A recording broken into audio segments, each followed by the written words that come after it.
नामानि प्रतिपाद्यानि कर्मभिः एभिः कर्माणि ते ज्ञात्वा योधीते सोष्णुते सुखम् तमित्युक्त्वा महालक्ष्मी स्वरूपमपरं नृप सत्त्वाख्येनातिशुद्धेन गुणेन दुःप्रभं दधौ अक्षमालाङ्कुशाधार वीणा पुस्तकधारिणी सा बभूव वरा नारी नामान्यस्यैकसा ददौ महाविद्या महावाणी भारती वाक्सरस्वती आर्या ब्राह्मी कामधेनुः वेदगर्भा सुरेश्वरी अथो वाच महालक्ष्मी महाकालीं सरस्वतीं युवां जनयतां देव्यो मिथुने स्वानुरूपतः इत्युक्त्वा ते महालक्ष्मीः ससर्जमितनं स्वयं हिरण्यगर्भो रुचिरो त्रिपुंसो कमलासनो ब्रह्मन्विदे विरिञ्चेति धातारित्याहतं नरं श्रीपद्मकमले लक्ष्मी त्याह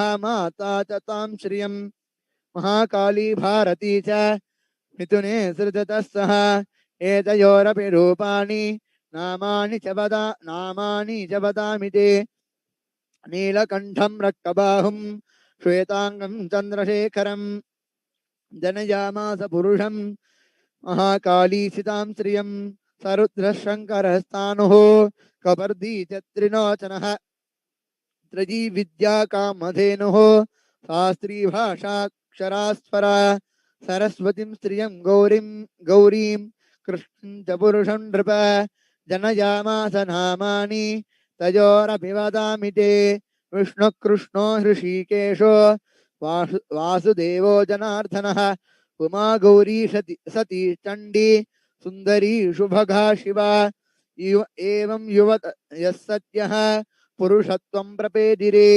चक्षुमन्तोऽनुपश्यन्ति नेतिरेतद्विदो जनाः ब्रह्मणे प्रददौ पत्नीं महालक्ष्मीर्नृपत्रयीं रुद्राय गौरीं वरदां वसुदेवाय च श्रियं स्वरया सह सम्भोज्य विरिञ्च्योण्डमजीजनते बिभेद भगवान् रुद्रः तद्गौर्यसह वीर्यवान् अण्डमध्ये प्रधानादि कार्यजातमभून्नृप महाभूतात्मकं सर्वं जगत्स्थावरजङ्गमं पपोषपालयामास तल्लक्ष्म्या सह केशवः सञ्जहार जगत्सर्वं सह गौर्या महेश्वरः महालक्ष्मीर्महाराजः सर्वसत्त्वमहीश्वरी निराकारा च साकारा सैव नानाभिधानभृते नामान्तैर्निरूपेश नाम्ना नान्येन कुत्रचित् इति प्रधानिकरहस्यं सम्पूर्णम्।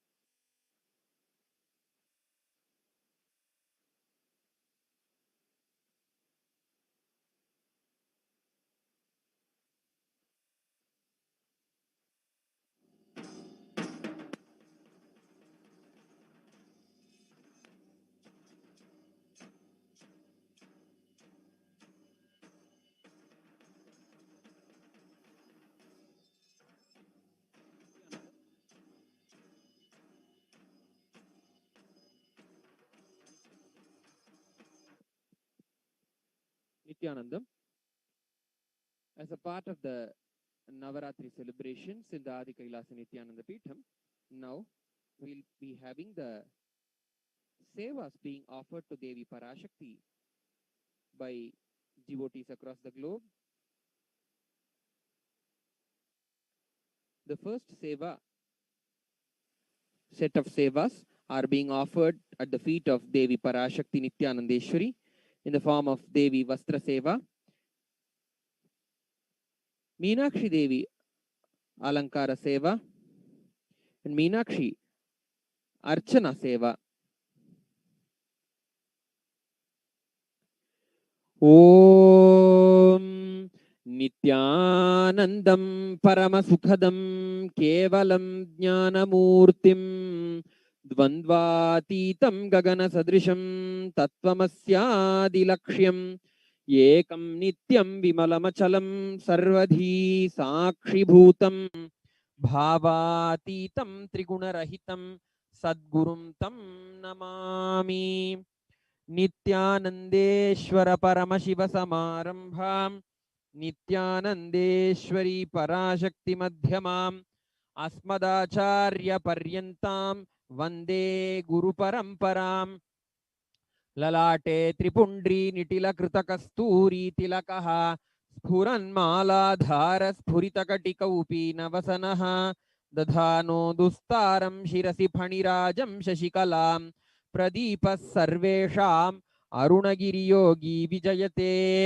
ॐ गणानां त्वा गणपतिगं हवामहे कविं कवीनामुपमश्रवस्तमम् ज्येष्ठराजं ब्रह्मणां ब्रह्मणस्पत आनशृण्वन् ऊतिभिः सीदसादनम्। ॐ श्रीमहागणपतये नमः।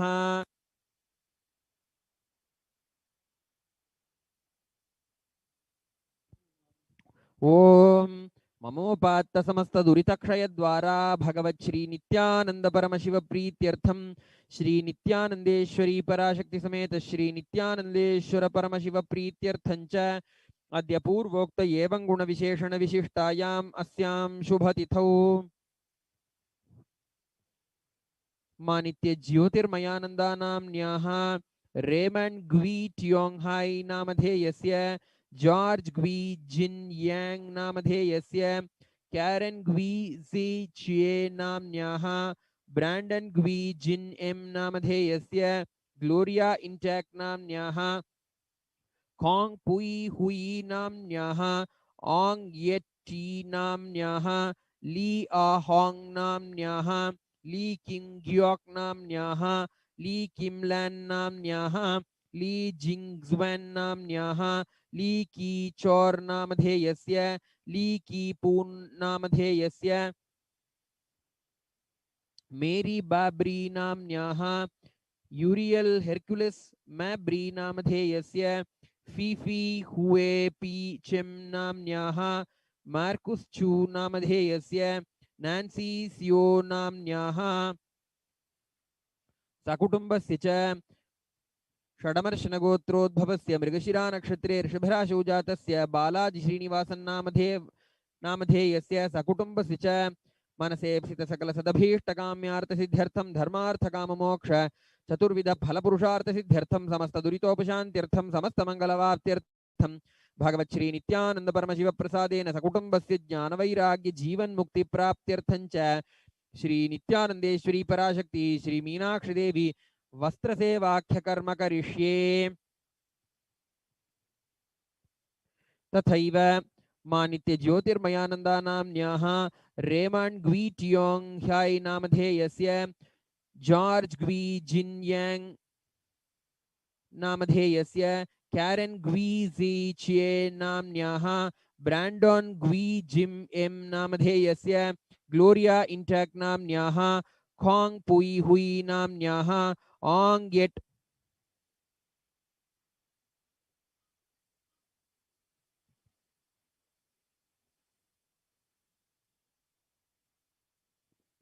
ओंग येटी नाम्न्याः ली आ होंग नाम्न्याः ली किम ग्योक नाम्न्याः ली किमलैन नाम्न्याः ली जिंगज्वेन नाम्न्याः ली की चोर नामधेयस्य ली की पून नामधेयस्य मेरी मैब्री नाम्न्याः यूरियल हेर्कुलस मैब्री नामधेयस्य फीफी हुओ पीचेम नाम्न्याः मार्कुस चू नामधेयस्य नैन्सी सियो नाम्न्याः सकुटुम्बस्य च षडमर्शनगोत्रोद्भवस्य मृगशिरा नक्षत्रे ऋषभराशौ जातस्य बालाजी श्रीनिवासन् नामधेयस्य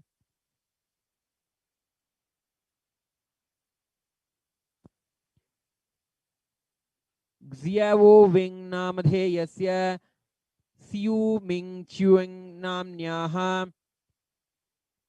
अश्विनी नक्षत्रे मेषराशौ जातस्य मैन सैन अलेक्स च्युइंग नामधेयस्य कृत्तिका नक्षत्रे ऋषभराशौ जातायाः मैन मैन मैंडी च्युइंग नाम्न्याः धनिष्ठा नक्षत्रे कुंभराशौ जातस्य हो वाई एलियास च्युएंग नामधेयस्य पूर्वाभाद्रा नक्षत्रे कुंभराशौ जातायाः ओलिम्पिया रेष्या नाम्न्याश्च सकुटुम्बस्य च मनसेप्सित सकल सदभीष्टकाम्यार्थ सिद्ध्यर्थम धर्मार्थ काम मोक्ष चतुर्विध फलपुरुषार्थ सिद्ध्यर्थम भगवत् श्री नित्यानंद परमशिव प्रसादेन सकुटुम्बस्य ज्ञानवैराग्य जीवन मुक्ति प्राप्त्यर्थं च श्री नित्यानंदेश्वरी पराशक्ति श्री मीनाक्षी देवी अलंकार सेवाख्य कर्म करिष्ये तथैव मानित्य ज्योतिर्मयानन्दानाम्न्याः रेमंड ग्वी ट्योंग हाई नामधेयस्य जॉर्ज ग्वी जिन यांग नामधेयस्य कैरन ग्वी जी चिए नाम्न्याः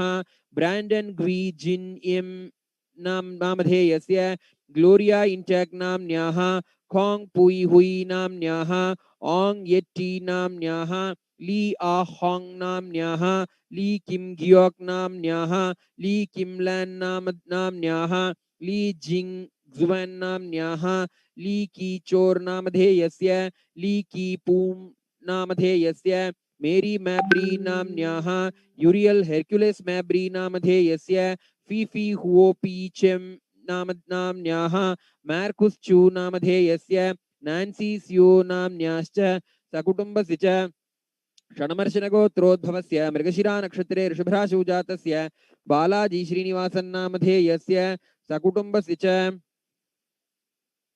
मनसेप्सित सकल सदभीष्टकाम्यार्थ सिद्ध्यर्थं धर्मार्थ काम मोक्ष चतुर्विध फलपुरुषार्थ सिद्ध्यर्थं समस्त दुरितोपशान्त्यर्थं समस्त मंगलवाप्त्यर्थं भगवत् श्री नित्यानंद परमशिव प्रसादेन सकुटुम्बस्य ज्ञानवैराग्य जीवन मुक्ति प्राप्त्यर्थं च श्री मीनाक्षी अर्चनाराधन पूजां यथाशक्ति करिष्ये।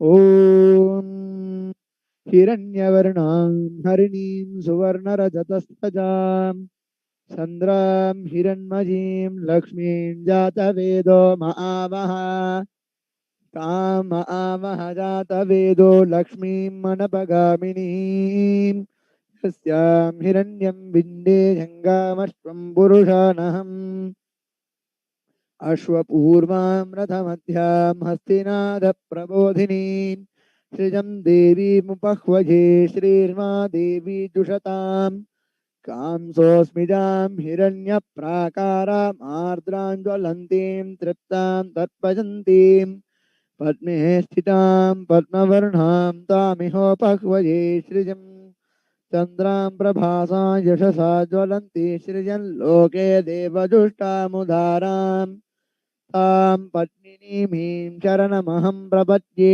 अलक्ष्मीर्मे नश्यतां त्वां वृणे आदित्यवर्णे तपसोऽधिजातो वनस्पतिस्तव वृक्षोत्थ बिल्वः तस्य फलानि तपसानुदन्तु माजान्तराजाश्च बाह्या अलक्ष्मीः उपैतुमां देवसखः कीर्तिश्च मणिना सह प्रादुर्भूतोऽस्मि राष्ट्रेऽस्मिन् कीर्तिं वृद्धिं ददातु मे क्षुत्पिपासामलां ज्येष्ठामलक्ष्मीर्नाशयाम्यहम् न भूतिम् असमृद्धिं च सर्वान् निर्नुत मे ग्रहात् गन्धद्वारां दुरादर्शां नित्यपुष्टां करीषिणीम् ईश्वरीकुं सर्वभूतानां तामिहोपह्वये सृजम् मनसः काममाकूतिं भातः सत्यमशीमहि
ओम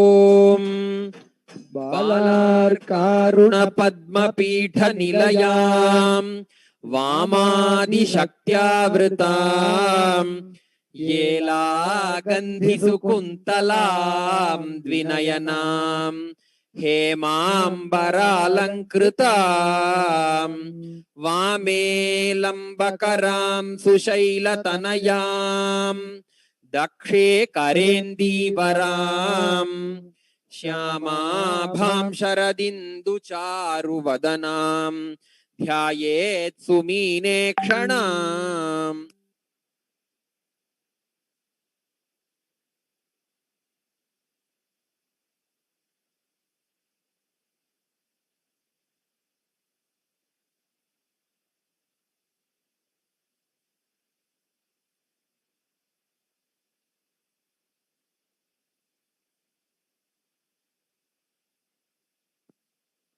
ओम मातंगे नमः। ओम विजयाजे नमः।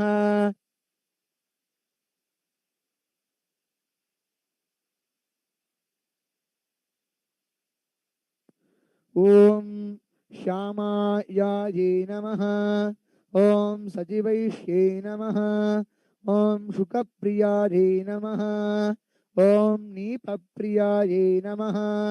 ओम कदम्बेष्ये नमः। ओम मदकूर्णितलोचनाये नमः। ओम भक्तानुरक्ताये नमः। ओम मंत्राश्ये नमः। ओम पुष्पिन्ये नमः। ओम मंत्रिण्ये नमः। ओम शिवाये नमः। ओम कलवत्ये नमः। ओम रक्तवस्त्राये नमः। ओम अभिरामाये नमः। ओम सुमध्यमाये नमः।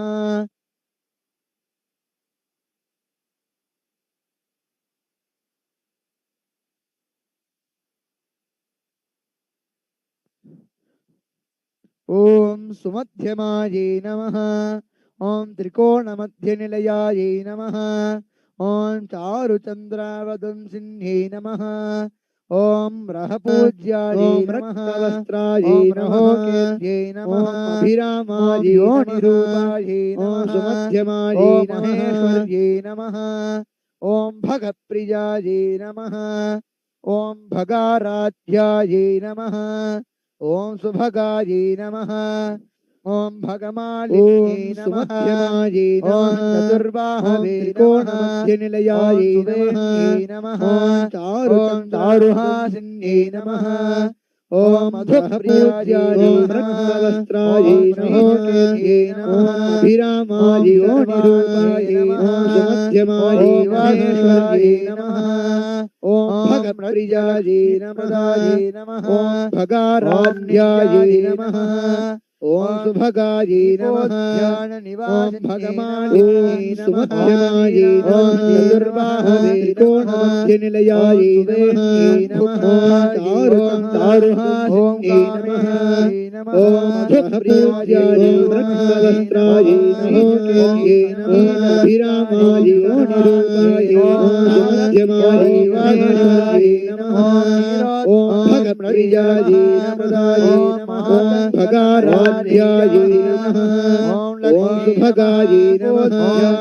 ओम भगमालिन्ये सुमध्यमाये चतुर्बाहवे त्रिकोणमध्यनिलयाये नमः।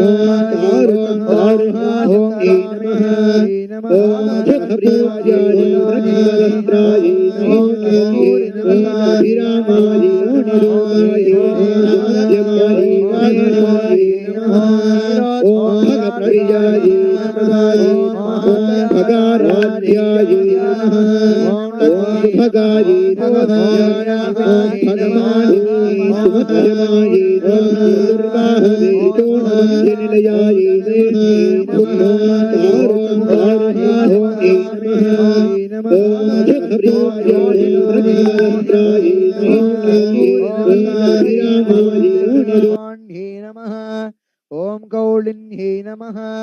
ओम अक्षररूपिण्यै नमः। ओम विद्युत्कपोल फलकायै नमः। ओम मुक्तरत्नविभूषितायै नमः। ओम सुनासनायै नमः। ओम सुनासायै नमः। ओम तनुमध्यायै नमः। ओम श्रीविद्यायै नमः। ओम सुधासागरवासिन्यै नमः। ओम भुवनेश्वर्यै नमः।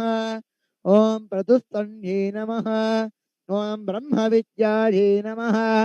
ओम सुधासागरवासिन्यै नमः। ओम अनवध्याङ्ग्यै नमः। ओम यन्त्रिण्यै नमः। ओम रतिलोलुपायै नमः। ओम त्रैलोक्यसुन्दर्यै नमः। ओम रम्यायै नमः। ओम क्षीरधारिण्यै नमः। ओम आत्मैक सुख आत्मैक सुखीभूत जगदाह्लादकारिण्यै नमः। ओम कल्पातीतायै नमः। ओम कुण्डलिन्यै नमः। ओम कलाधरायै नमः। ओम मनस्विन्यै नमः।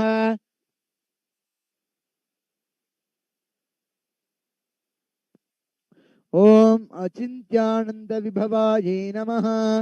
ओम रत्नसिंहासनेश्वर्यै नमः। ओम पद्मासनायै नमः। ओम कामकलायै नमः। ओम स्वयंभुकुसुमप्रियायै नमः। ओम कल्याण्यै नमः। ओम नित्यपुष्पायै नमः। ओम शाम्भव्यै नमः। ओम सर्वविद्याप्रदायै नमः। ओम वाच्यायै नमः। ओम गुह्योपनिषदुत्तमायै नमः। ओम नृपवश्यकर्ये नमः। ओम भोक्त्रे नमः। ओम जगत् प्रत्यक्षसाक्षिण्ये नमः। ओम ब्रह्म विष्णुशतनन्ये नमः। ओम सर्वसौभाग्यदायिन्ये नमः। ओम गुह्यादिगुह्यगोत्रे नमः। ओम नित्यक्लिन्नायै नमः। ओम अमृतोद्भवायै नमः। ओम कैवल्यधात्रे नमः।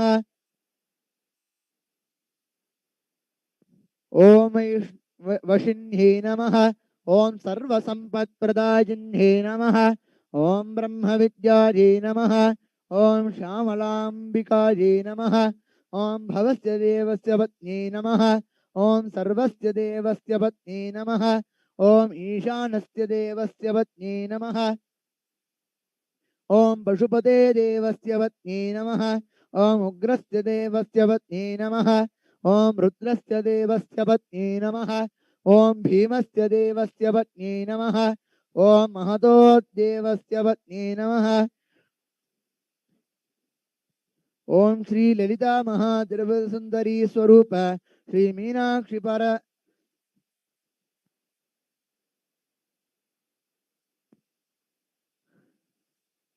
श्री मीनाक्षी नित्यानंदेश्वरी पराशक्त्यै नमः।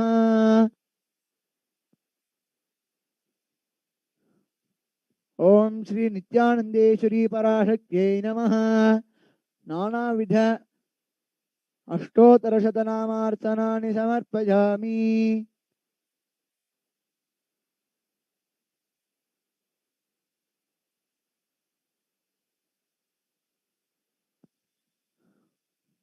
ओम धूरसि धूर्वधूर्वन्तं धूर्वतयोस्मान् धूर्वतिजं धूर्वजं वजं धूर्वामः।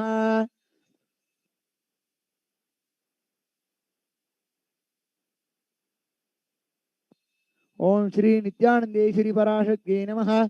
मीनाक्षी देव्यै नमः। धूपमाघ्रापयामि। ओम उद्दीप्य स्वजातवेदोपग्निर्निरृतिं मम पशुगस्तमह्यमावह जीवनं च दिशो दिशा। ओम श्री नित्यानंदेश्वरी पराशक्ति मीनाक्षी देव्यै नमः। दीपं दर्शयामि। ओम अमृते अमृतोद्भवे अमृतवर्षिणी अमृतं श्रावज श्रावज स्वाहा। ओम श्री नित्यानंदेश्वरी पराशक्ति मीनाक्षी देव्यै नमः। नैवेद्यं निवेदयामि। निवेदनानन्तरम् आचमनीयं समर्पयामि।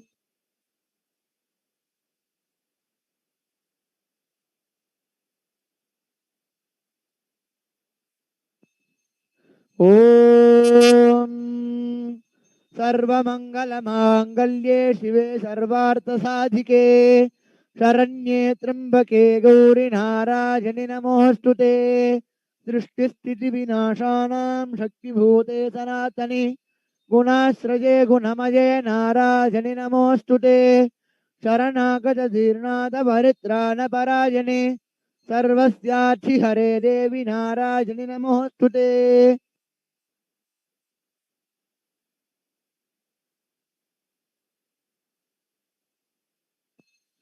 ओम श्री नित्यानंदेश्वरी पराशक्ति मीनाक्षी देव्यै नमः। कर्पूरनीराजनं सन्दर्शयामि। रक्षान्धारयामि।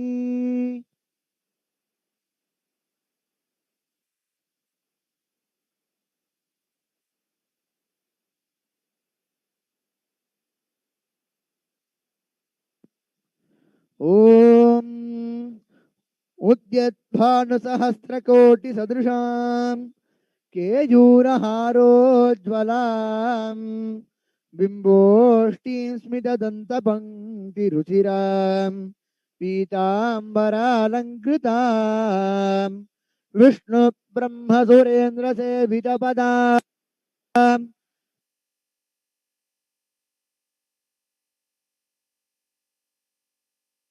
तत्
भजहरां ज्ञानप्रदां निर्मलां श्यामाभां कमलासनार्चितपदां नारायणस्यानुजां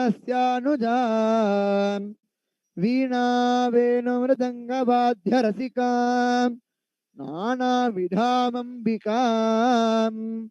मीनाक्षीं प्रणतोऽस्मि सन्ततमहम् कारुण्यवारान्निधिं नानायोगिमुनीन्द्रहृत्यवसतिं नानार्थसिद्धिप्रदां नानापुष्पविराजिताङ्घ्रियुगलां नारायणेनार्चितां नादब्रह्ममयीं परात् परतरां नानार्थतत्त्वात्मिकां मीनाक्षीं प्रणतोऽस्मि सन्ततमहं कारुण्यवारां निधिम्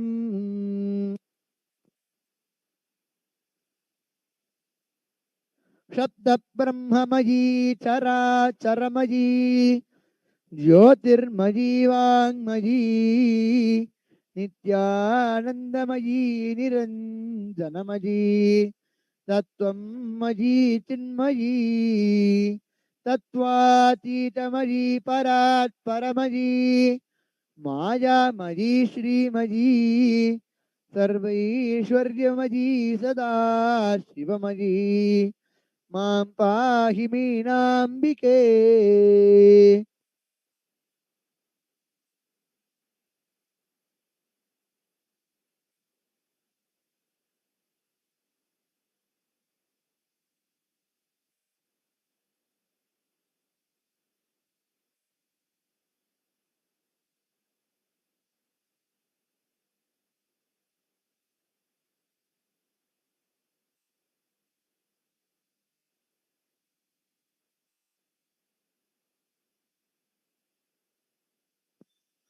ॐ मेधा देवी दुषमाना न आगात् विश्वाची भद्रा सुमनस्य माना त्वया जुष्टानुदमाना दुरुक्तान् बृहद्वदेम विधते सुवीराः त्वया जुष्टऋषिर्भवति ते वित्वया ब्रह्मा गतश्री ऋतत्वया त्वया जुष्टश्चित्रं वन्दते वसुसानो रुषस्व द्रविणो न मेधे मेधां म इन्द्रो दधातु मेधां देवी सरस्वती मेधां मे अश्विना उभावादक्तां पुष्करस्रजा अप्सराषु च या मेधा गन्धर्वेषु च जन्मनः दैवीं मेधा सरस्वतीं सामां सुरभिर्जुषतागे स्वाहा आमां मेधा सुरभिर्विश्वरूपा हिरण्यवर्णा जगति जगम्या ऊर्जस्वती पयसा पिन्वमाना सामां मेधा सुप्रतीकाजुषन्ताम् मयि मेधां मयि प्रजां मयि यज्ञस्तेजो दधातु मयि मेधां मयि प्रजां मयि इन्द्र इन्द्रियं दधातु मयि मेधां मयि प्रजां मयि सूर्यो भ्राजो दधातु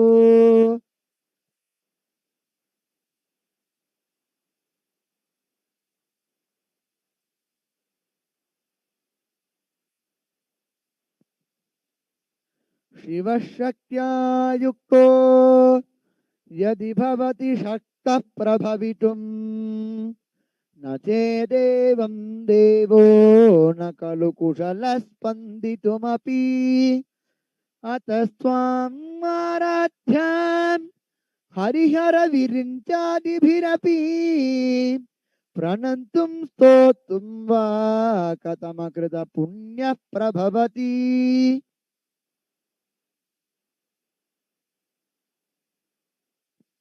तणीजां सम्पांसुं तव चरणपङ्केरुहभवम् विरिञ्चिः सञ्चिन्वन् विरचयति लोकानविकलम् महत्येनं शौरीः कथमपि सहस्रेण शिरसा हरः संहृत्यैनं भजति बसितोद्धूलनविधिम्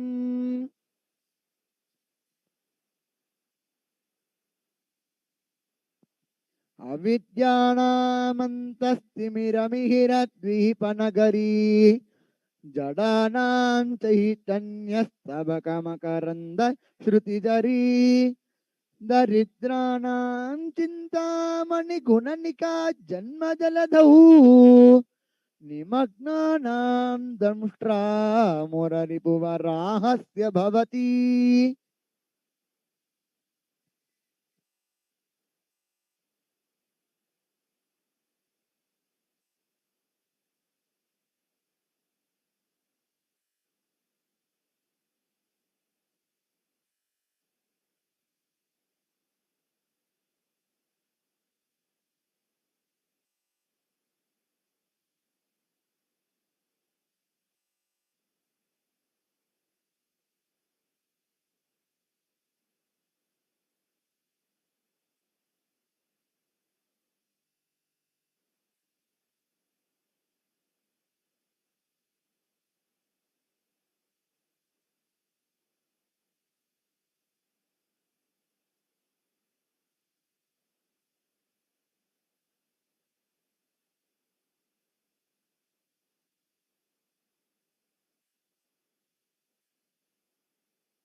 दुर्गाणि विश्वा नावेव सिन्धुन्दुरितात्यग्निः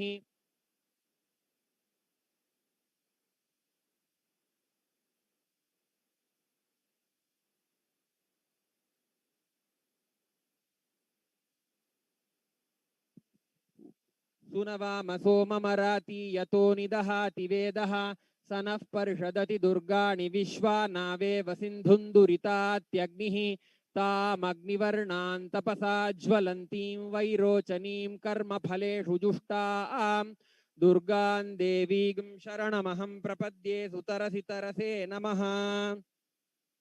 Nityanandam. The next seva being offered at the feet of Sri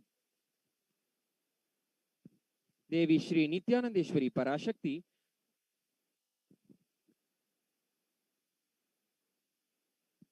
is the offering of the Swarnangi Seva, the Golden Kavacha Seva, to Devi Shri Rajarajeshwari.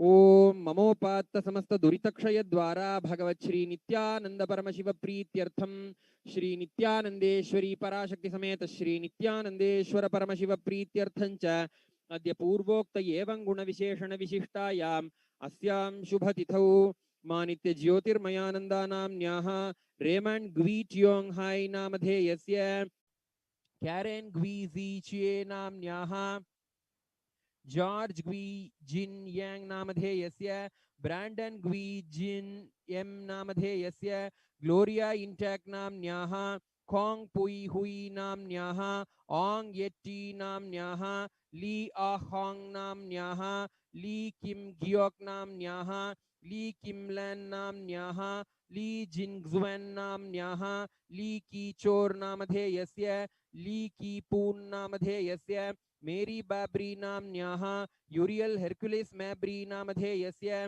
Phi Phi हुओ पीचेम नाम्न्याः मार्कुस चू नामधेयस्य नैन्सी सियो नाम्न्याश्च सकुटुम्बस्य च षडमर्शन गोत्रोद्भवस्य मृगशिरा नक्षत्रे ऋषभराशौ जातस्य बालाजी श्रीनिवासन नामधेयस्य च सकुटुम्बस्य च मनसे स्थित सकल सदभीष्टकाम्यार्थ सिद्ध्यर्थं धर्मार्थ काम मोक्ष चतुर्विध फल पुरुषार्थ सिद्ध्यर्थम समस्त दुरितोपशांत्यर्थम समस्त मंगलवाप्त्यर्थम भगवत श्री नित्यानंद परम शिव प्रसादेन सकुटुंबस्य ज्ञान वैराग्य जीवन मुक्ति प्राप्त्यर्थं च श्रीमद् राजराजेश्वरी श्री नित्यानंदेश्वरी पराशक्ति स्वर्णांगी सेवा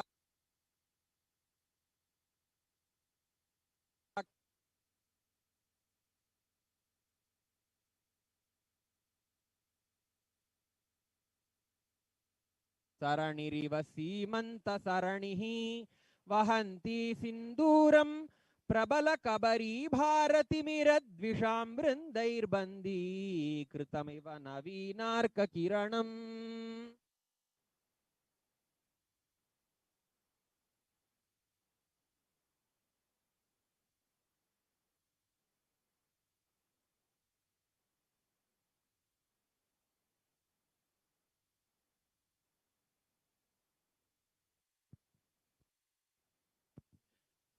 Shri Nityanandeshwari Parashakti Srimad Rajarajeshwari in the Adi Kailasa Nityananda Peetham is gracing in golden kavacham Swarnangi on the auspicious second night of Navaratri today.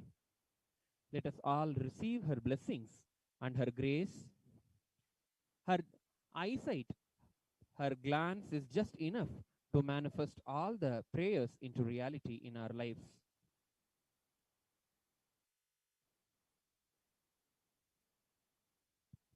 ओम सर्वमंगल मांगल्ये शिवे सर्वार्थ साधिके शरण्ये त्र्यंबके गौरी नारायणि नमोस्तुते ओम सर्वस्याप्त्यै सर्वस्य जित्यै सर्वमेव तेना आप्नोति सर्वं जयति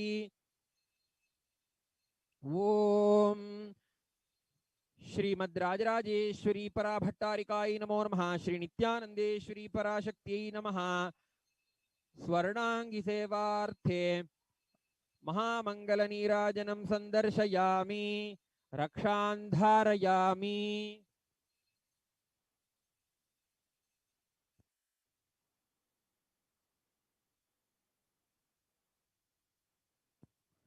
त्वदन्यः पाणिभ्याम् अभयवरदोद्धैवतगणः त्वमेका नैवासि प्रकटितवराभीत्यभिनया भजात्रातुं धातुं फलमपि सवाञ्चासमधिकम् शरण्ये लोकानां तव हि शरणानेव रिपुणौ।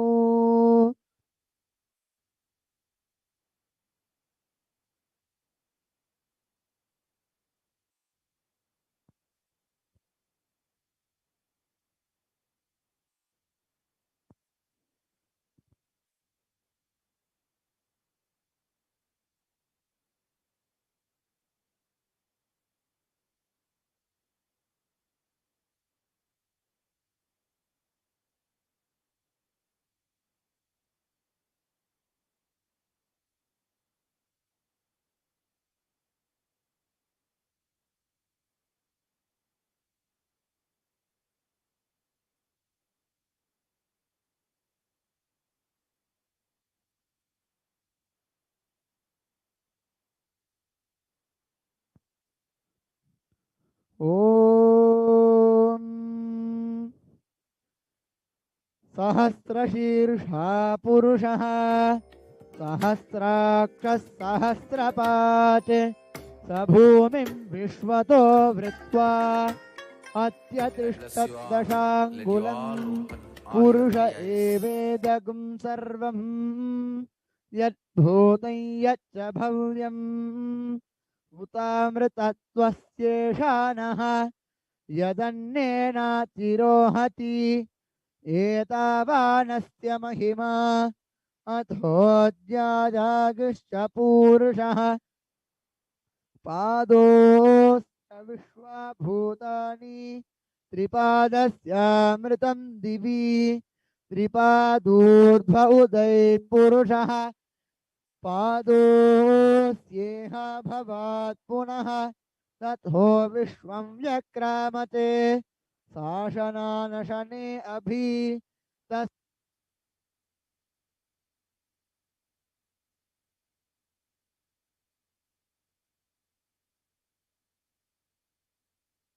भूमिमथो पुरः यत्पुरुषेण हविषा देवा यज्ञमतन्वत वसन्तो अस्यासीदाज्यं ग्रीष्म इद्मश्चरद्धविः सप्तास्यासन् परिधयः त्रिसप्तः समिधः कृताः देवा यज्ञं तन्वानाः अवध्नन् पुरुषं पशुं यज्ञं बर्हिषि प्रोक्षन् पुरुषं जातमग्रतः तेन देवा अयजन्त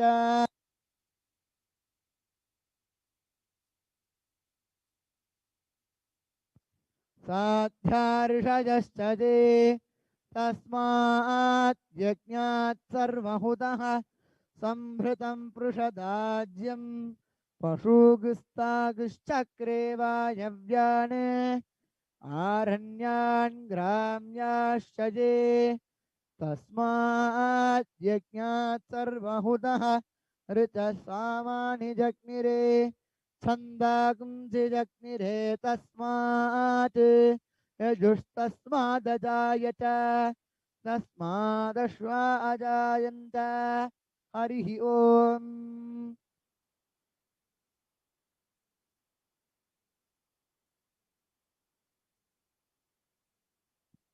The next seva to be offered at the feet of the divine in Adi Kailasa Nityananda Peetham is the offering of the sevas to Sri Ananda Venkateshwara Swami. The sevas are Sri Ananda Venkateshwara Swami Vastra Seva, Sri Ananda Venkateshwara Swami Alankara Seva, and Sri Ananda Venkateshwara Swami Tulasi Archana Seva. Om Mamopatta Samasta Duritakshaya Dvara Bhagavat Shri Nityananda Paramashiva Preetyartham Shri Nityanandeshwari Parashakti Sameta Shri Nityanandeshwara Paramashiva Preetyarthancha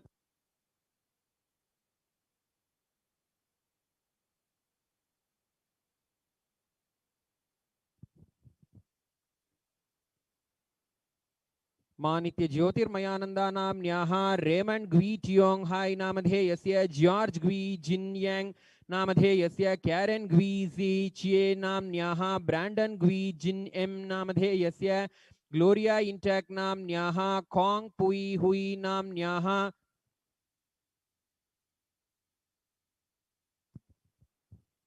ओंग येट्टी नाम्न्याः ली आहोंग नाम्न्याः ली किम ग्योक नाम्न्याः ली किमलैन नाम्न्याः ली जिंगजुएन नाम्न्याः ली की चोर नामधेयस्य ली की पून नामधेयस्य Mary बैब्री नाम्न्याः यूरियल हिरक्युलिस मैब्री नामधेयस्य Phi Phi हुओपी चेम नाम्न्याः मार्कुस चू नामधेयस्य नैन्सी सियो नाम्न्याश्च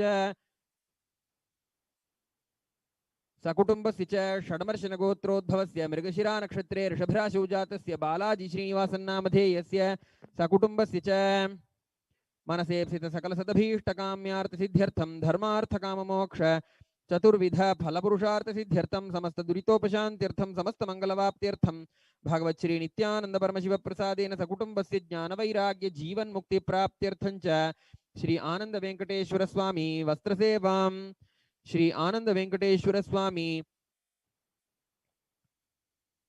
अलंकार सेवां श्री आनंद वेंकटेश्वर स्वामी तुलसी अर्चनाराधन पूजांच करिष्ये तथैव जू युन नाम्न्याः योंग घोंग ज़ैंग नामधेयस्य वी ज़ियावो नामधेयस्य ज़ियावो मी ही नाम्न्याश्च सकुटुंबस्य च मनसेप्सित सकल सदभीष्टकाम्यार्थसिद्ध्यर्थं भगवत् श्री नित्यानंद परमशिव प्रसादेन सकुटुंबस्य ज्ञानवैराग्य जीवन मुक्ति प्राप्त्यर्थं च श्री वेंकटे आनंद वेंकटेश्वर स्वामी तुलसी अर्चनाराधन पूजां यथाशक्ति करिष्ये।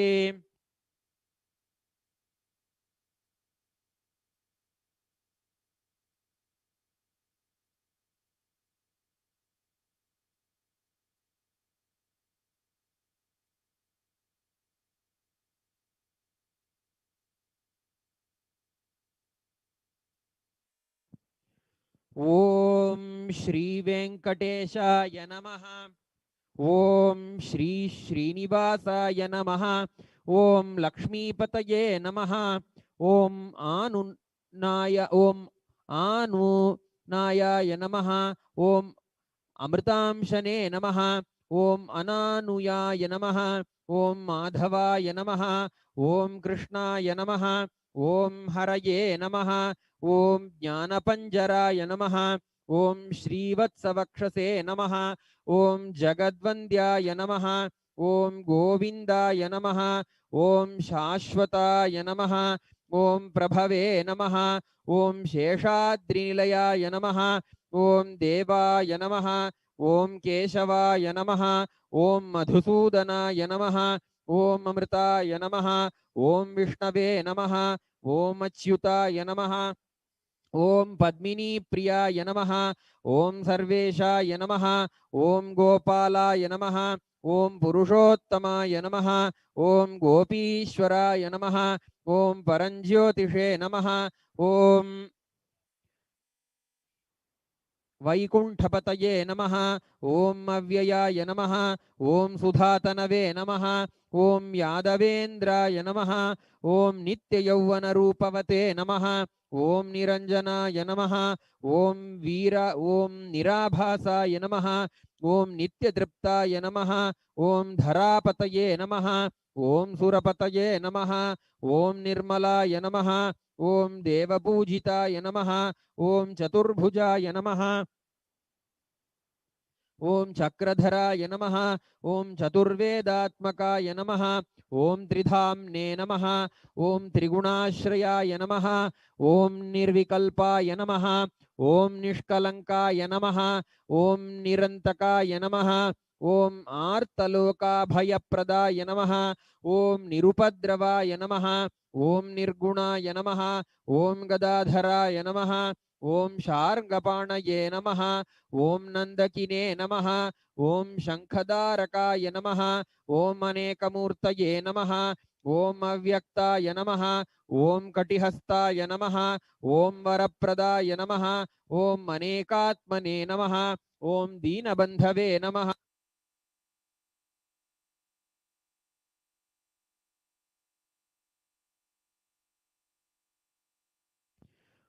ಓಂ ಜಗದ್ವ್ಯಾಪಿನೇ ನಮಃ. ಓಂ ಆಕಾಶರಾಜವರದಾಯ ನಮಃ. ಓಂ ಯೋಗಿಹೃತ್ಪದ್ಮಮಂದಿರಾಯ ನಮಃ. ಓಂ ದಾಮೋದರಾಯ ನಮಃ. ಓಂ ಜಗತ್ಪಾಲಾಯ ನಮಃ. ಓಂ ಪಾಪಘ್ನಾಯ ನಮಃ. ಓಂ ಭಕ್ತವತ್ಸಲಾಯ ನಮಃ. ಓಂ ತ್ರಿವಿಕ್ರಮಾಯ ನಮಃ. ಓಂ ಶಿಂಶುಮಾರಾಯ ನಮಃ. ಓಂ ಜಟಾಮಕುಟಶೋಭಿತಾಯ ನಮಃ. ಓಂ ಶಂಖಮದ್ಯೋಲ್ಲಸನ್ಮಂಜು ಕಿಂಕಿಣೀಢ್ಯಾಯ ನಮಃ. ಓಂ ಓಂ ಕಾರುಂಡಕಾಯ ನಮಃ. ಓಂ ನೀಲಮೇಘಶ್ಯಾಮತನವೇ ನಮಃ. ಓಂ ಬಿಲ್ವಪತ್ರಾರ್ಚನ ಪ್ರಿಯಾಯ ನಮಃ. ಓಂ ಜಗತ್ಕರ್ತ್ರೇ ನಮಃ.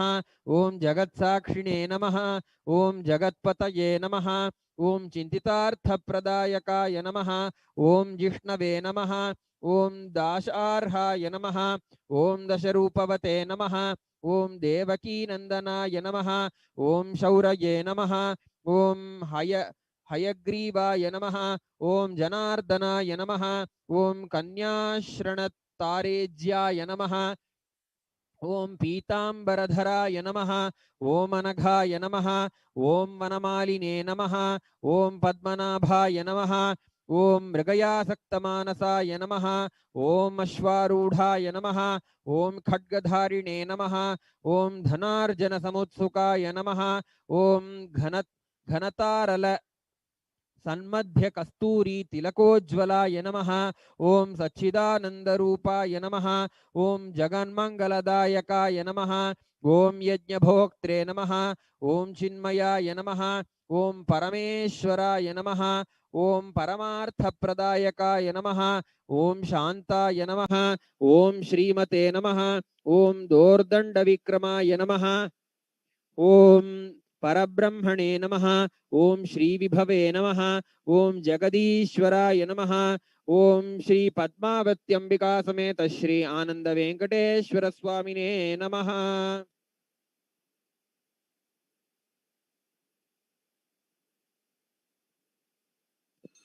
ಓಂ ದಶಾಂಗಂ ಗುಗ್ಗುಲೋಪೇತಂ ಸುಗಂಧಿಂ ಸುಮನೋಹರಂ ಆಗ್ರೇಜ ಸರ್ವದೇವಾನಾಂ ಧೂಪೋऽಯಂ ಪ್ರತಿಗೃಹ್ಯತಾಂ. ಓಂ ಶ್ರೀ ಆನಂದ ವೆಂಕಟೇಶ್ವರ ಸ್ವಾಮಿನೇ ನಮಃ. ಧೂಪಮಾಘ್ರಾಪಯಾಮಿ.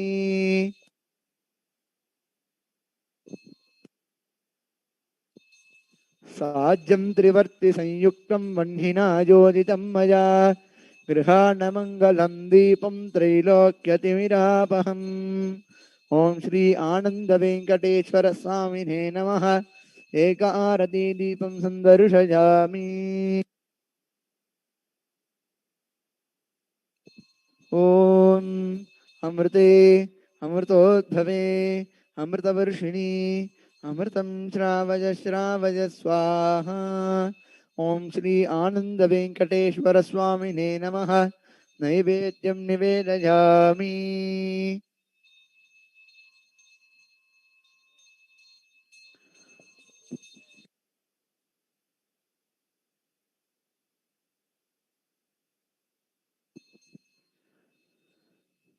ಓಂ ಶ್ರೀ ವೈಕುಂಠ ವಿರಕ್ತಾಯ ಸ್ವಾಮಿ ಪುಷ್ಕರಿಣಿ ತಟೇ ರಮಜಾ ರಮಮಾನಾಯ ವೆಂಕಟೇಶಾಯ ಮಂಗಲಂ. ಓಂ ನಾರಾಯಣಾಯ ವಿದ್ಮಹೇ ವಾಸುದೇವಾಯ ಧೀಮಹಿ ತನ್ನೋ ವಿಷ್ಣು ಪ್ರಚೋದಯಾತ್. ಓಂ ಶ್ರೀ ಆನಂದ ವೆಂಕಟೇಶ್ವರ ಸ್ವಾಮಿನೇ ನಮಃ. ಕರ್ಪೂರ ನೀರಾಜನಂ ಸಂದರ್ಶಯಾಮಿ. ರಕ್ಷಾಂಧಾರಯಾಮಿ.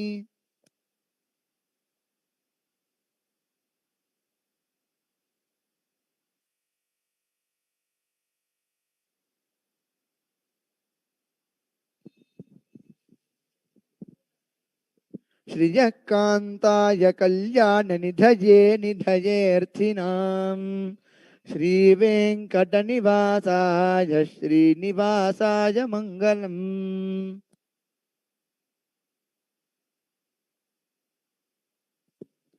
ಶ್ರೀಯಕಾಂತಾಯ ಕಲ್ಯಾಣ ನಿಧಯೇ ನಿಧಯೇರ್ಥಿನಾಂ. श्रीवेङ्कटनिवासाय श्रीनिवासाय मङ्गलम् लक्ष्मी सविभ्रमालोकशुभ्रो विभ्रमचक्षुषे चक्षुषे सर्वलोकानां वेङ्कटेशाय मङ्गलम् लक्ष्मी सविभ्रमालोकशुभ्रो विभ्रमचक्षुषे चक्षुषे सर्वलोकानां वेङ्कटेशाय मङ्गलम् नित्याय निरवध्याय सत्यानन्दचिदात्मने सर्वान्तरात्मने श्रीमद्वेङ्कटेशाय मङ्गलम् कमलाकुचूतुककुङ्कुमतो नियतारुणिता तुलनीलतनो कमलायतलोचनलोकपते विजयी भव वेङ्कट शैलपते स चतुर्मुख षण्मुख पञ्चमुख प्रमुखा किल दैवतमौलिमने शरणागत वत्सल सारनिधे परिपालय मां वृषशैलपते विना वेङ्कटेशं न नाथो न नाथः सदा वेङ्कटेशं स्मरामि स्मरामि हरे वेङ्कटेश प्रसीद प्रसीद प्रियं वेङ्कटेश प्रयच्छ प्रयच्छ विना वेङ्कटेशं न नाथो न नाथः सदा वेङ्कटेशं स्मरामि स्मरामि हरे वेङ्कटेश प्रसीद प्रसीद प्रियं वेङ्कटेश प्रयच्छ प्रयच्छ श्रीमन्कृपाजलनिधे कृत सर्वलोक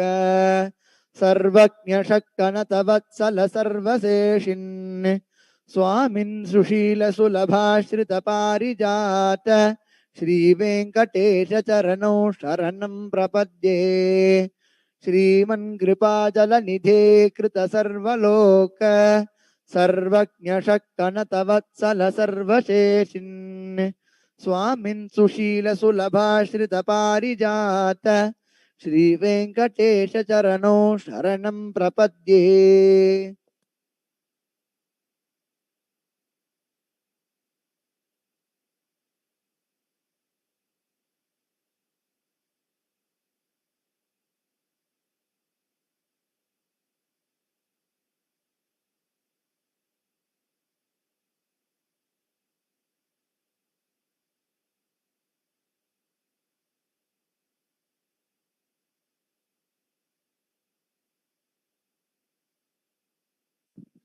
श्रीवेङ्कटाद्रिशृङ्गाग्रमङ्गलाभरणाङ्ग्रजे मङ्गलानां निवासाय श्रीनिवासाय मङ्गलम् श्रीवेङ्कटाद्रिशृङ्गाग्रमङ्गलाभरणाङ्ग्रजे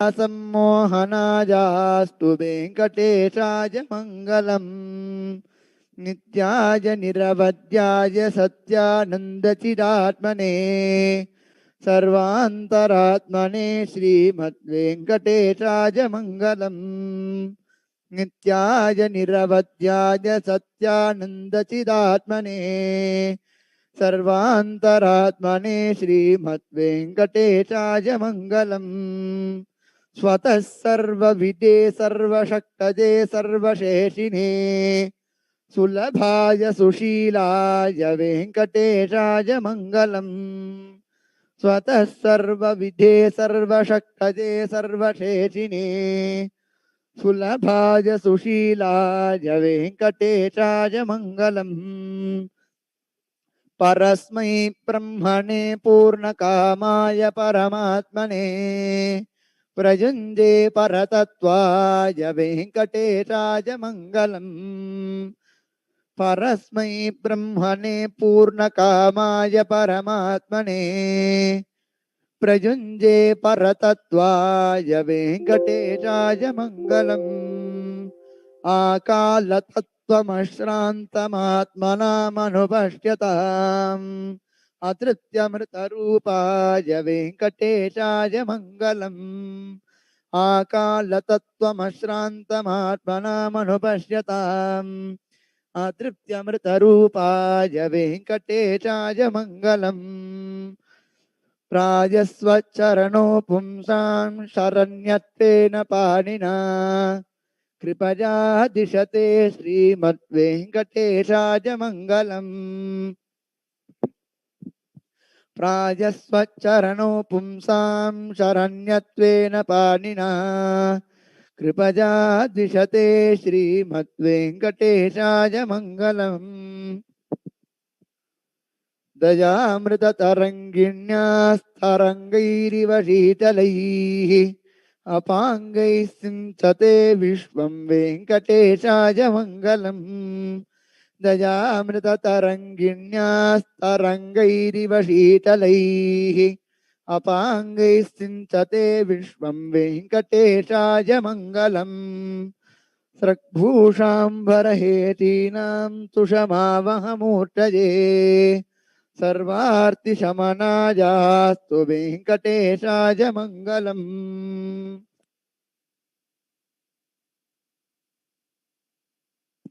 सृग्भूषाम्बरहेतीनां सुषमावहमूर्तये सर्वार्तिशमनायास्तु वेङ्कटेशाय मङ्गलम् श्रीवैकुण्ठविरक्ताय स्वामि पुष्करिणी तटे रमया रममाणाय वेङ्कटेशाय मङ्गलम् श्रीवैकुण्ठविरक्ताय स्वामि पुष्करिणी तटे रमया रममाणाय वेङ्कटेशाय मङ्गलम्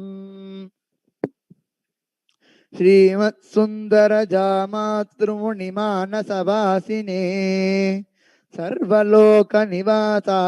श्रीनिवासाय मङ्गलम् श्रीमत्सुन्दरजामातृमुनिमानसवासिने सर्वलोकनिवासाय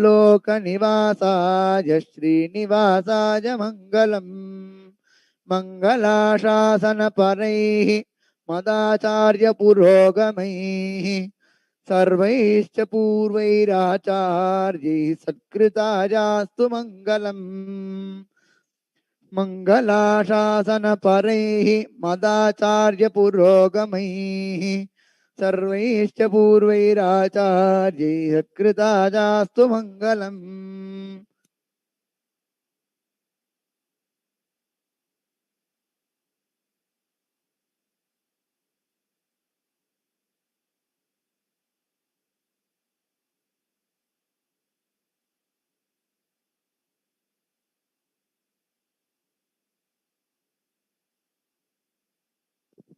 ॐ ईशानां जगतोऽस्य वेङ्कटपतेः विष्णोः परां प्रेयसीं तद्वक्षस्थलनित्यवासरसिकां दक्षान्तिसंवर्धिनीं पद्मालङ्कृतपाणिपल्लवयुगां पद्मासनस्तां श्रियम् वात्सल्यादिगुणोज्ज्वलां भगवतीं वन्दे जगन्मातरम् श्रीमन्कृपाजलनिधे कृतसर्वलोक सर्वज्ञशक्तनतवत्सल सर्वशेषिन् स्वामिन् सुशीलसुलभाश्रितपारिजात श्रीवेङ्कटेशचरणौ शरणं प्रपद्ये आनूपुरार्पित सुजात सुगन्धि पुष्प सौरभ्य सौरभ सरोरुह साम्यवार्ताम् सौम्यौ सदानुभवनेऽपि नवानुभाव्यौ श्रीवेङ्कटेश चरणौ शरणं प्रपद्ये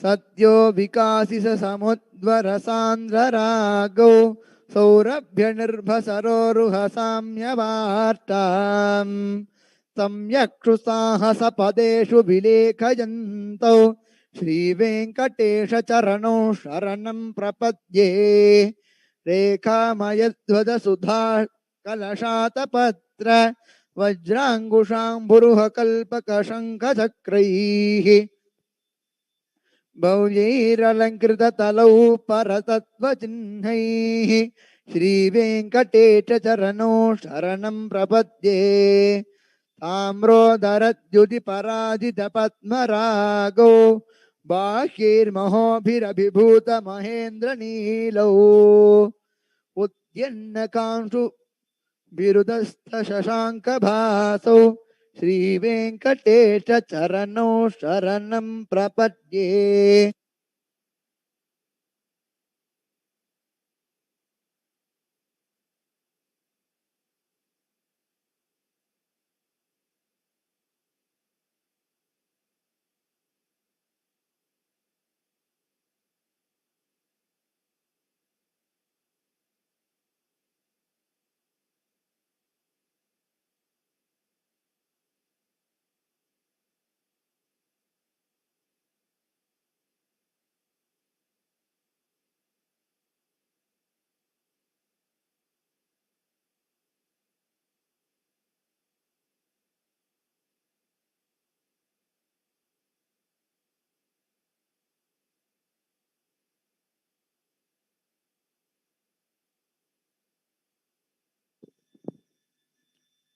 ॐ तच्छंयोरावृणीमहे गातुं यज्ञाय गातुं यज्ञपतये दैवी स्वस्तिरस्तु नः स्वस्तिर्मानुषेभ्यः ऊर्ध्वं जिगातु भेषजं षण्णो अस्तु द्विपदे चतुष्पदे ॐ शान्तिः शान्तिः शान्तिः। ॐ सहस्रशीर्षा पुरुषः सहस्राक्षः सहस्रपात् स भूमिं विश्वतो वृत्वा अत्यतिष्ठद्दशाङ्गुलम् पुरुष एवेदगुं सर्वं यद्भूतं यच्च भव्यम् उतामृतत्वस्येषानः यदन्येनातिरोहति एतावानस्य महिमा अथोऽज्यायागुष्टपूरुषः पादोऽस्य विश्वभूतानि त्रिपादस्यामृतं दिवि त्रिपादूर्ध्व उदैत्पुरुषः पादोऽस्येह भवात् पुनः ततो विश्वं व्यक्रामत् शासनानशने अभि तस्मात् विराडजायत विराजो अधिपूरुषः स जातो अत्यरिच्यत पश्चात् भूमिमथो पुरः यत्पुरुषेण हविषा देवा यज्ञमतन्वत वसन्तो अस्यासीदाज्यम् ग्रीष्मयिद्मः शरद्धविः सप्तास्यासन् परिधयः त्रिसप्तः समिधः कृताः देवायज्ञं तन्वानाः अबध्नन् पुरुषं पशुं तं यज्ञं बर्हिषि प्रोक्षन् पुरुषं जातमग्रतः तेन देवा अयजन्त साध्या ऋषयश्च ये तस्मात् यज्ञात् सर्वहुतः संभृतं वृषदाज्यं पशुगुस्तागुश्चक्रे वायव्यान् आरण्यान् ग्राम्याश्च ये तस्मात् यज्ञात् सर्वहुतः ऋचः सामानि जज्ञिरे छन्दातुं चिदग्निरे तस्मात् यजुस्तस्मादजायत तस्मादश्वा अजायन्त एके चोभयादतः गावो जग्निरे तस्मात् तस्माज्जाता अजावयः यत्पुरुषं व्यधदुः कतिनाव्यकल्पयन् मुखं किमस्य कौ बाहु कावूरोपादावुच्येते ब्राह्मणोऽस्य मुखमासीत् बाहुराजन्यः कृतः ऊरो तदस्य यद्वैष्यः पाठ्यागुं शूद्रो अजायत चन्द्रमा मनसो जातः चक्षुः सूर्यो अजायत मुखादिन्द्रश्चाग्निश्च प्राणात् वायुरजायत नाभ्या आसीदन्तरिक्षम् शीर्ष्णोद्यो समवर्तत पद्भ्यां भूमिर्दिशश्रोत्रात् तथा लोकागमकल्पयन् वेदाहमेतं पुरुषं महान्तम् आदित्यवर्णं तमसस्तु पारे सर्वाणि रूपाणि विचित्य धीरः नामानि कृत्वाभिवदं यदास्ते धाता पुरस्ताद्यमुताचहार शक्रः प्रविद्वान् प्रदिशश्चतस्रः तमेवं विद्वान्नमृत इह भवति नान्यः पन्था अजनाय विद्यते यज्ञेन यज्ञमयजन्त देवाः तानि धर्माणि प्रथमान्यासन् ते हनाकं महिमानः सचन्ते यत्र पूर्वे साध्याः सन्ति देवाः अभ्यः सम्भूतपृथिव्यैरसाश्च विश्वकर्मणः समवर्तताधि तस्य त्वष्टा विदधद्रूपमेति तत्पुरुषस्य विश्वमाजानमग्रे वेदाहमेतं पुरुषं महान्तम् आदित्यवर्णं तमसः परस्तात् तमेवं विद्वान्नमृत इह भवति नान्यः पन्था विद्यते जनाय प्रजापतिश्चरति गर्भे अन्तः अजायमानो बहुधा विजायते तस्य धीराः परिजानन्ति योनिम् मरीचीनां पदमिच्छन्ति वेदसः यो देवेभ्य आतपति यो देवानां पुरोहितः पूर्वो यो देवेभ्यो जातः नमो रुचाय ब्राह्मणे रुचं ब्राह्मं जनयन्तः देवा अग्रे ददब्रुवन्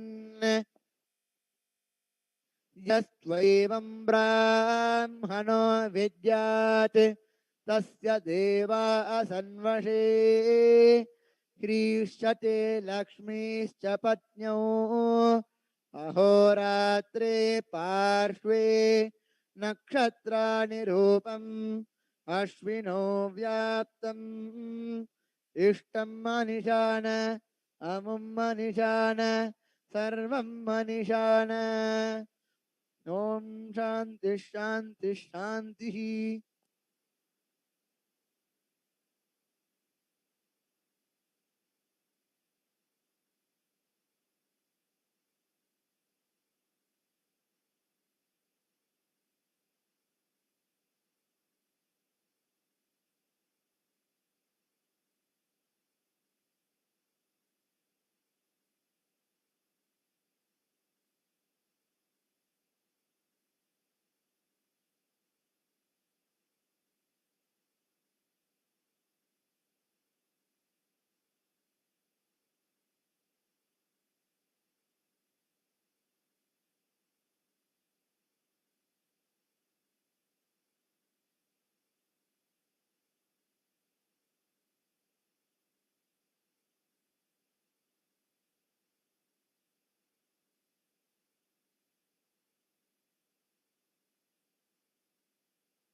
Nityanandam on the auspicious second night of the Navaratri celebrations.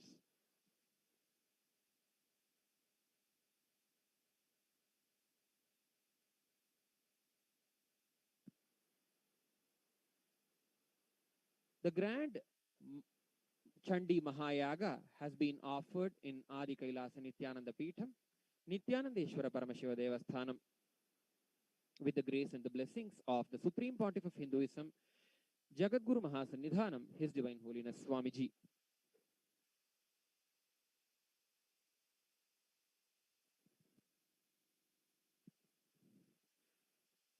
Today, Devi Shri Nityanandeshwari Parashakti is gracing in Sarvalankara in the form of Devi Shri Meenakshi in the Chandi Mahayagashala in the Nityanandeshwara Paramashiva Devasthanam, along with all the Devatas, all the gods and goddesses.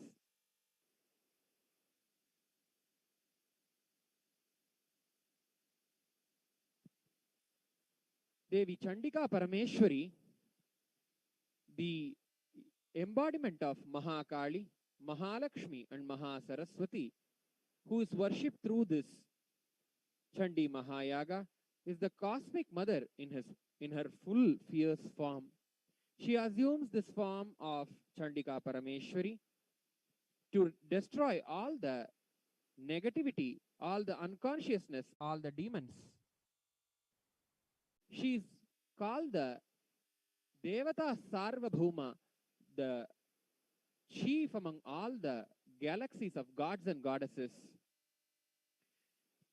She, that cosmic mother who is worshipped, is the cosmic mother worshipped through this in her during this Navaratri, is gracing in the best, beautiful, most beautiful form here, along with Lakshmi and Saraswati, Shri Mahaganapati, Valli Devasena Sameta Shri Subramanya Swami, Paramashiva, Jagadguru Mahasannidhanam, His Divine Holiness Swamiji Murti, Rishabharudha Murti, Chandrasekhara Murti, Shri Madrajarajeshwari Devi, Shri Meenakshi Devi, Devi Shri Saraswati, Gajasamhara Murti, Kala Samhara Murti, Swarnakarshna Bhairava Murti, and Shri Mahalakshmi. She is surrounded by all the Ayudha Devatas, Sangha, Savarana, Sayudha, Saparshada, with all her paraphernalia, along with her Simhavahana, she is being worshipped here. In some time now, in a few minutes, we will be entering into the Purnahuti, the grand finale of this Chandi Mahayaga.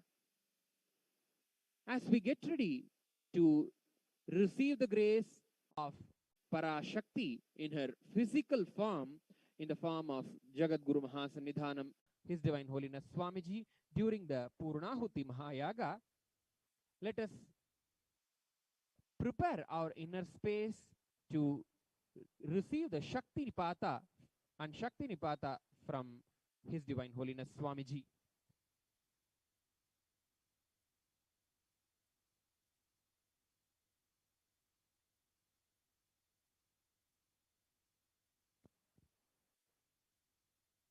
The day 2 of Navaratri in Kailasa welcomes you to the grand Purnahuti of Mahachandi Homa in Adi Kailasa Sarvanya Peeta, Bengaluradinam in India, inspiring the Hindu diaspora worldwide to reclaim their Hindu-centric freedom through intense rituals and worship during Navaratri, culminating to the revival of Kailasa, initiating everyone into manifesting and radiating the state, space, powers, being, and super consciousness of Paramashiva, creating the enlightenment ecosystem, an unimaginable responsibility taken by the Supreme Pontiff of Hinduism, Jagadguru Mahasannidhanam, His Divine Holiness, Bhagavan Nityananda Paramashivam. Today, the Purnahuti of Mahachandi Homa, the sacred fire ritual to invoke Devi, to do the power manifestation is being conducted in Adi Kailasa Sarvanya Peetham is performed keeping the integrity to its micro details as described in the source books of Hinduism, Vedagamas, conducted by sannyasis and Kailashians who are blessed, initiated, and trained personally by the Supreme Pontiff of Hinduism. Today, we take an opportunity to show the glimpses of what it means to do the preparations for this grand, authentic Mahachandi Homa during the Navaratri. The Navaratri rituals in Kailasa is set up, created, conducted, and celebrated precise to the Vedagamas. Thus, Kailasa is honored to declare that with the blessings, guidance, and initiation of the Supreme Pontiff of Hinduism, Goddess Parashakti is here in Kailasa to bless and heal the world.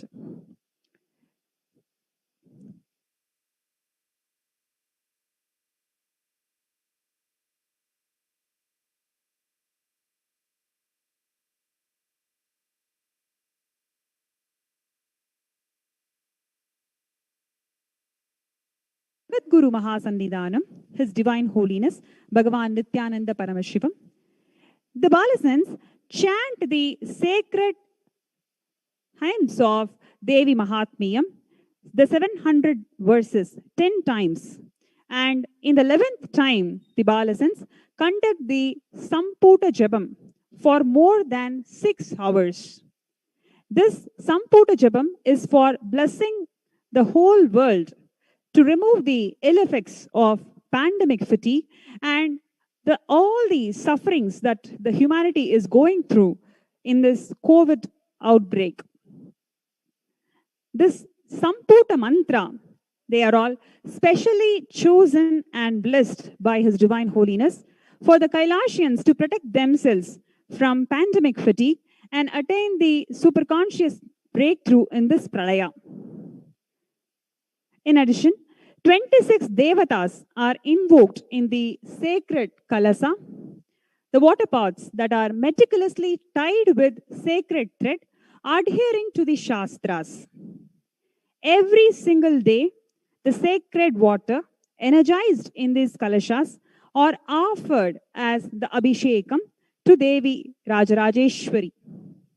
The Kailashians and the entire humanity, whoever is witnessing these abhishekam and other sacred rituals performed on Devi Rajarajeshwari, they are blessed to overcome all the obstacles that they undergo during this pandemic fatigue. These 26 devatas are invoked every single day during the Chandi Homa. This involves 4 extra hours of preparation. His Divine Holiness ensured that all the rituals and procedures of Mahachandi Homa are elaborate and authentic as per Agama to ensure that the entire Hindu diaspora around the world is benefited and receiving the punya of conducting the Mahachandi Homa. In addition, all the sacred garlands adorned by the Devatas during the Navaratri are all physically tied by the Kailashians of Nityananda Sampradaya. The sacred chants of Devaram is being played and recited as per Agama while the garlands are made. Each and every activity is personally guided and micromanaged by the Supreme Pontiff of Hinduism, Jagadguru Mahasannidhanam, His Divine Holiness, Bhagavan Nityananda Paramashivam. Through the years, His Divine Holiness trained his sannyasis and disciples into the purpose and methodology of conducting the Mahachandi Homa. The Mahachandi Homa, what we witness today, is one of the powerful methods through which His Divine Holiness is actively reviving the Shakta Sampradaya of Hinduism. The actual ritual of this Chandi Mahayagya, along with the Japam, alone takes about 16 hours. The preparation of the materials and Yagashala every single day takes a minimum of 198 human hours every day. This authentic grandeur Mahachandi Homa, what we witness today, that is being conducted for benefiting the Hindu diaspora, is the result of 25 plus years of hard work, uncompromising, authentic micromanagement, guidance, spiritual instructions, and training from the Supreme Pontiff of Hinduism, Jagadguru Mahasannidhanam, His Divine Holiness Bhagavan Nityananda Paramashivam. Let us all get ready to witness the Purnahuti of the Mahachandi Homa.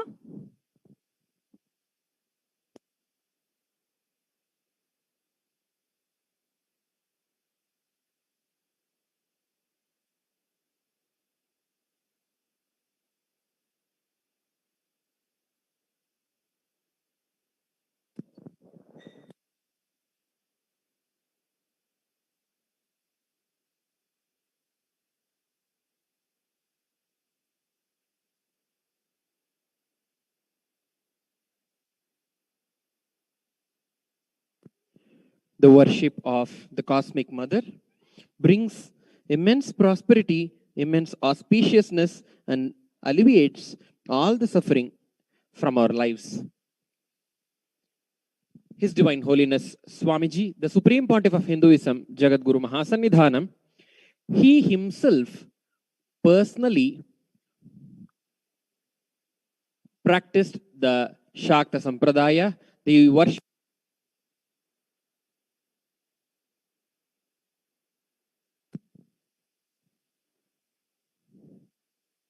His Divine Holiness.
I bless you all.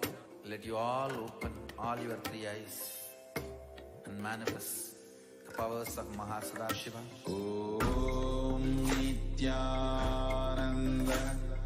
Paramashivoham. Om Nityananda Paramashivoham. Of oneness with Paramashiva by chanting the Mahavakya Om Nityananda Paramashivoham. Om Nityananda Paramashivoham. Om Nityananda Paramashivoham.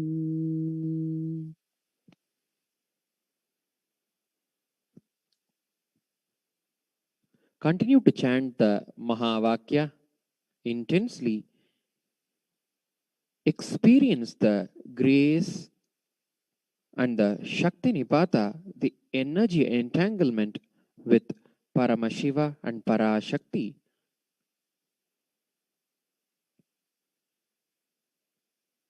Get into a space of deep prayerful mood. Let us become receptive to the shower of grace of the Cosmic Mother on this auspicious night of Navaratri.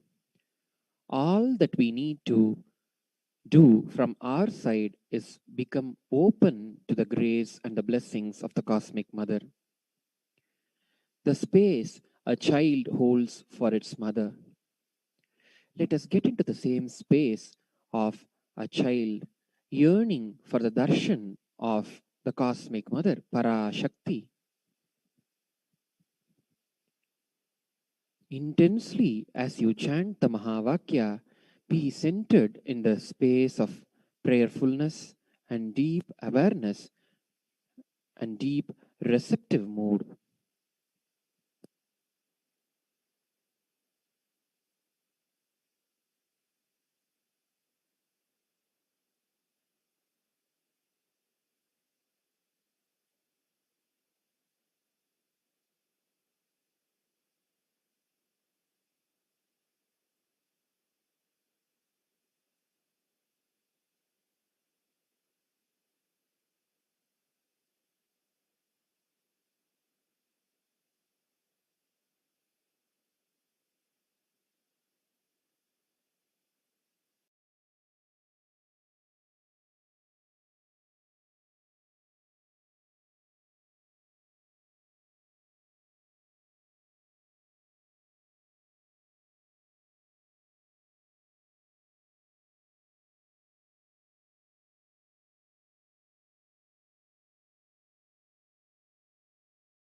Nityanand